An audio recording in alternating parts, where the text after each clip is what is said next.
তুমি কাশ্যপের সঙ্গে মন্ত্রণা করতে চলে যাও।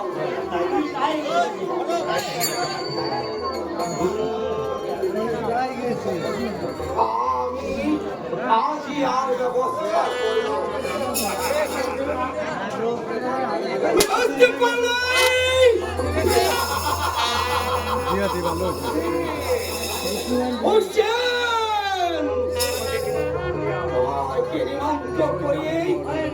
আমি তোমাকে কোথায় নিব? আমি তোমাকে সিংহাসন দান করবো, আর তারপর তোমার মৃত্যু অনিবার্য।